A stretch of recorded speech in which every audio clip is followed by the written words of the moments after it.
Damn it. ఏంటిటా కుండబద్దలు కొడతా అట్ట. నమస్కారం, కుండబద్దల ప్రేక్షకులకి స్వాగతం. నేను గౌతమ్ కాటా. లిక్కర్ స్కామ్లో జగన్మోహన్ రెడ్డి అరెస్టుకి గ్రీన్ సిగ్నల్ లభించినట్టే. ఎందుకంటే జగన్మోహన్ రెడ్డి అరెస్టు చెయ్యాలి అని అంటే కనుక కేంద్రం యొక్క సహకారం, అనుమతి రెండూ అవసరమైనదే అనేది దాదాపుగా ఓ చర్చ నడుస్తూనే ఉంది.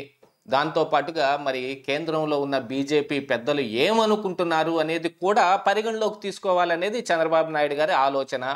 సరే, ఇక కేంద్రం ఏం అనుమతులు ఇచ్చింది, ఏ రూపాన అది బయట కనపడుతుంది అనేది పూర్తిగా ఈ వీడియోలో నేను మీకు వివరించే ప్రయత్నం చేస్తాను. వీడియో నచ్చితే కనుక ఖచ్చితంగా లైక్ చేయండి, ఇంకా 10 మందికి షేర్ చేయండి. అలాగనే మన కుండబద్దల ఛానల్ని ఇంకా చాలామంది సబ్స్క్రైబ్ చేసుకోకపోయినా చూస్తూ ఉన్నారు, అందుకు నా ధన్యవాదాలు.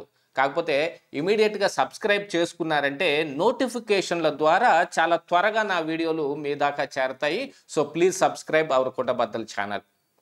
ఇక జగన్మోహన్ రెడ్డి అరెస్టు వచ్చేటప్పటికి కేంద్రం యొక్క అనుమతి కావాలి అనేది అందరికీ తెలిసిన అంశమే. ఆనాడు చంద్రబాబు నాయుడు గారి అరెస్టు జరిగినప్పుడు కూడా ఇలాగనే జగన్మోహన్ రెడ్డి కేంద్రం దగ్గర నుంచి అనుమతి తెచ్చుకున్న తర్వాతనే జరిగింది.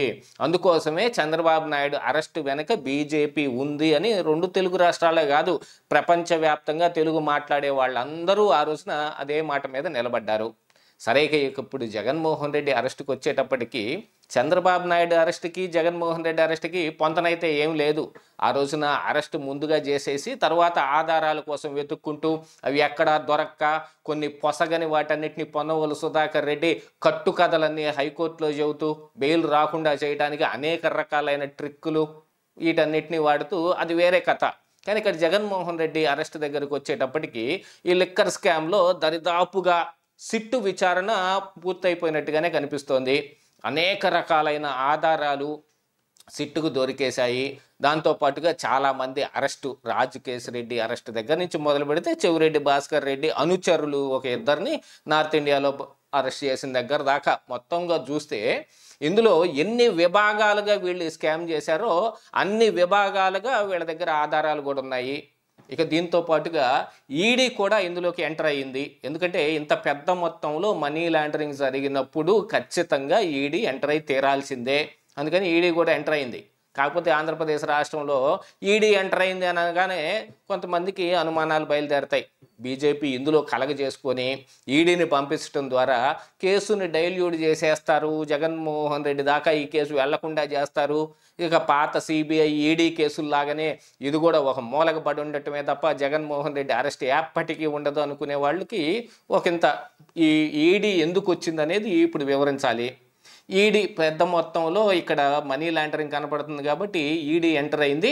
ఈ సిట్ దగ్గర ఉన్న ఆధారాలను కానీ వీళ్ళు వేసిన ఫస్ట్ ఎఫ్ఐఆర్ చేసిన దాని సర్టిఫైడ్ కాపీ, తర్వాత ఎవరెవరిని అరెస్ట్ చేశారో వాళ్ళ రిమాండ్ రిపోర్ట్ల సర్టిఫైడ్ కాపీ, మొన్ననే ప్రిలిమినరీ ఛార్జ్ షీట్ కూడా వేశారు కాబట్టి దాని సర్టిఫైడ్ కాపీ కూడా తీసుకున్నారు.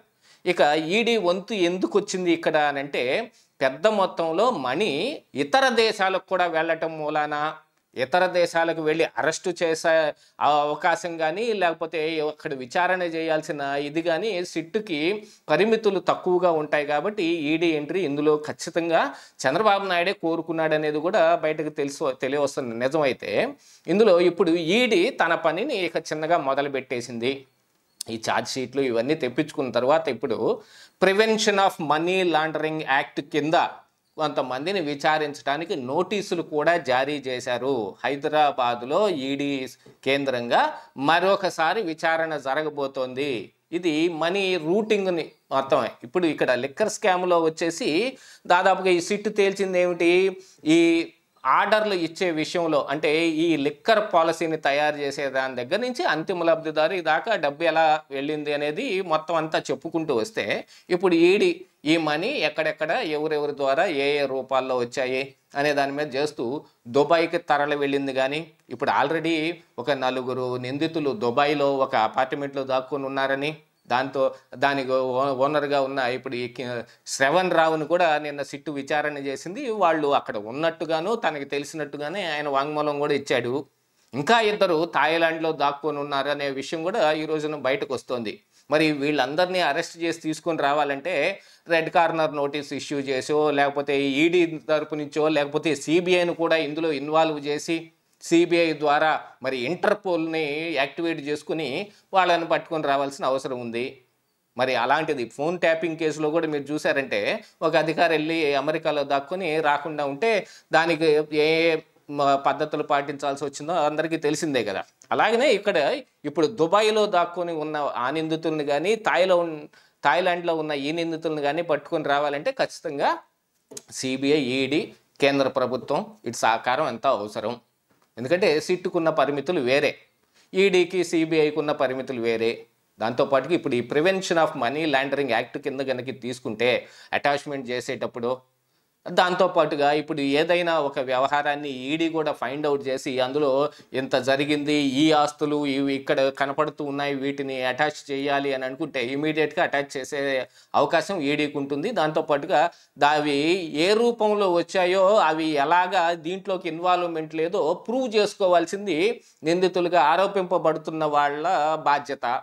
ఎందుకంటే సిట్కి అయితే ఇది ఎలా జరిగిందని ఆరోపణ చేసి వీళ్ళే దాన్ని ప్రూవ్ చేయాల్సిన అవసరం కూడా ఉంది.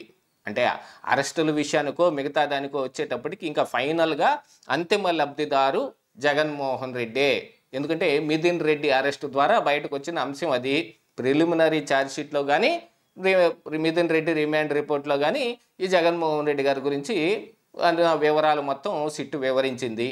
ఇక అంతిమ లబ్ధిదారు ఆయనే అనుకున్నప్పుడు ఆయన కూడా గత 10 రోజులుగా ఆంధ్రప్రదేశ్ రాష్ట్రంలో కనపడకుండా మరి బెంగళూరు యలహంక ప్యాలెస్లో ఉన్నాడనేది, ఆయన కూడా పరారీ అయిపోయాడని కొన్ని పుకార్లు రావటం, పరారీ అయిపోయే అవకాశాలు ఎన్ని ఉన్నాయో మనం నిన్న కూడా ఒక వీడియో పెట్టడం జరిగింది. ఎవరైనా ఆ వీడియో చూడని వాళ్ళు ఉంటే మన ఛానల్లో ఆ వీడియో ఇంకా అవైలబిలిటీలో ఉంది, ఒకసారి దాన్ని కూడా చూడండి.